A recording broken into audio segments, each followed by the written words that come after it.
A los menesteres humanos los rige una marea que, si montamos en su punto más elevado, nos lleva a la bonanza. Sin embargo, de no aprovechar ese momento, condenamos todo el viaje de nuestra vida a escollos y desgracias. Semejante ola creciente ahora nos impulsa, y debemos fluir con la corriente cuando ésta es propicia, o malograremos nuestros anhelos. Estas palabras que acabo de leer las pronuncia Brutus en el acto cuarto de la obra Julio César de William Shakespeare, y a su vez constituyen el epígrafe de la novela Pleamares de la vida de Agatha Christie. Publicada en 1948, pero ambientada 2 años antes, esta novela nos cuenta la crisis que atraviesa la familia Cloud tras el fallecimiento del acaudalado Gordon, de quien todos dependían económicamente durante un bombardeo en la Segunda Guerra Mundial. Como su muerte ocurre poco después de haberse casado de manera repentina y en privado, su fortuna recae en Rosalind, la esposa desconocida que sobrevivió a dicho bombardeo, dejando al resto de los parientes parásitos en una situación desesperada, pues contaban con heredar este patrimonio para saldar sus enormes deudas en aquella época de tremenda recesión y restricciones. A la par de las penurias y maniobras de los Cloud para recuperar lo que un giro del destino les arrebató, este libro nos muestra a la sociedad fracturada de la posguerra y los cambios drásticos que sufrieron las tradiciones y estructuras de Inglaterra como consecuencia de semejante conflicto. Sin embargo, en tanto que había gente simplona como Rowley, que continuó su vida cotidiana sin salir de su granja mientras el mundo a su alrededor se sacudía, su prima Lynn, con quien se había comprometido, abandonó su sosiego y comodidad por sumarse a la división de mujeres de la Marina Real Británica. De modo que para ella el verdadero reto a enfrentar cuando la guerra terminó fue regresar y adaptarse nuevamente al ambiente sereno de su pueblo en el campo, luego de haber colaborado activamente en el servicio de su país. A grandes rasgos, este es el contexto de la historia. Procedo a mi reflexión y después a exponer la conexión que encuentro entre la reina del crimen y Anthony Trollope, un autor victoriano del que me declaro devoto.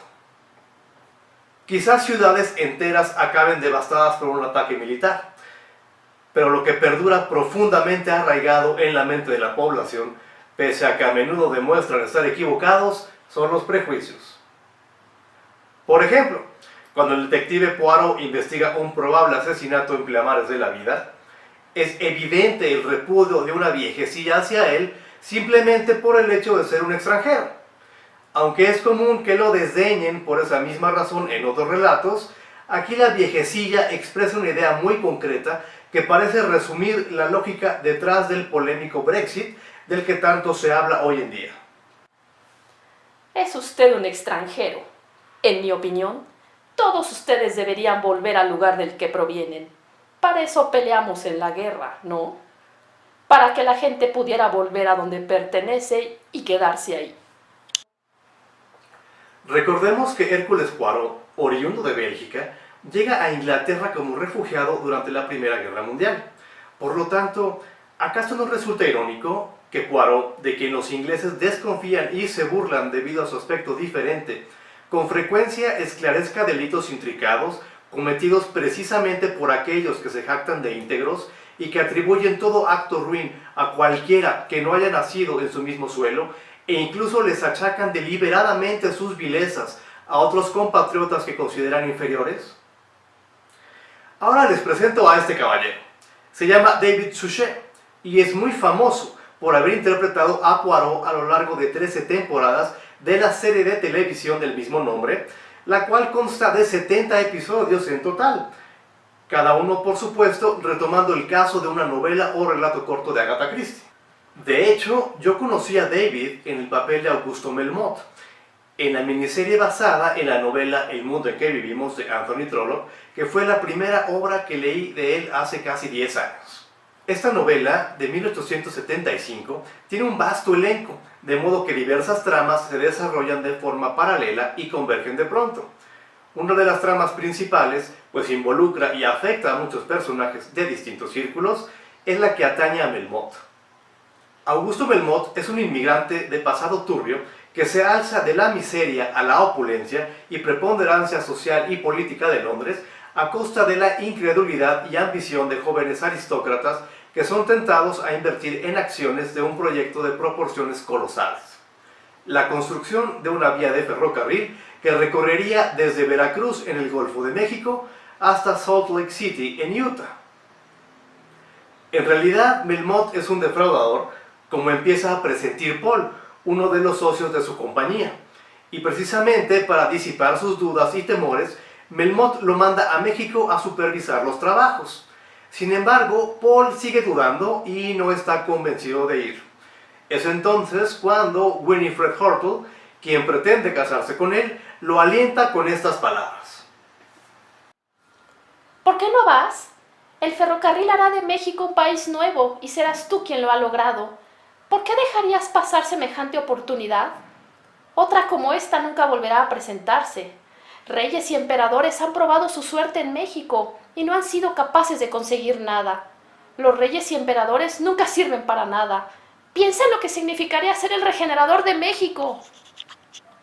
Winifred bien pudo citar al Brutus de Shakespeare para reforzar su argumento, ya que, como ella lo entendía, al aceptar la oferta de Melmoth, Paul montaría el más elevado punto de la marea y alcanzaría la gloria, en tanto que, al rechazarla y retirarse del proyecto, terminaría frustrado y hundido en la bancarrota. En fin, esta aseveración de Winifred denota que Trollope, no obstante un súbdito del Imperio Británico, no comparte la soberbia y menosprecio del colonialista ignorante promedio hacia los países fuera de los dominios de su monarca, sino que reconoce el valor y coraje de una nación que ha resistido intervenciones y conserva su libertad. Todo lo planteado hasta este punto demuestra que Anthony Trollope, al igual que Agatha Christie, ambos ingleses de clase acomodada, en el fondo simpatizan con otras culturas, pese a que no por ello sus defectos les pasan desapercibidos. Por último, a una anécdota de Trollope le debemos el inicio de una de mis novelas favoritas de Agatha Christie.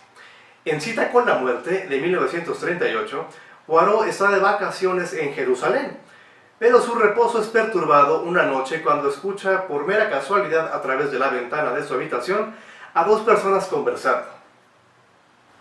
¿Estás de acuerdo en que hay que matarla?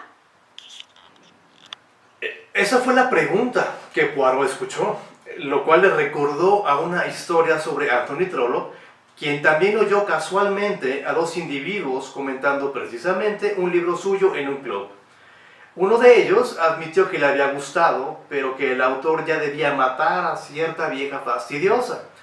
Entonces, como lo cuenta él mismo, Trollope se acercó a sus lectores, les agradeció su franqueza y se comprometió a matar de inmediato a ese personaje. Y fue así como Trollope decidió que la señora Proudie, la esposa dictadora y entrometida del obispo de Barchester, expirara en la última crónica de Barset, publicada en 1867. Para no extenderme demasiado, no ahondaré en la trama de Cita con la muerte. Bastará con mencionar que la persona a quien Poirot escuchó que deseaban matar es una tirana intransigente que ejercía un control absoluto sobre su familia. Seguramente a Trollope le halagaría este tributo de parte de Agatha, sobre todo si tenemos en cuenta que a él también le atraía un poco el género de misterio, lo cual yo infiero por el hecho de que introdujo el asesinato de un ministro del Parlamento en su novela Phineas Redux, y porque en Los diamantes de la familia Eustace, unas joyas extraviadas son motivo de una controversia legal. Me despido para seguir fluyendo con las corrientes literarias.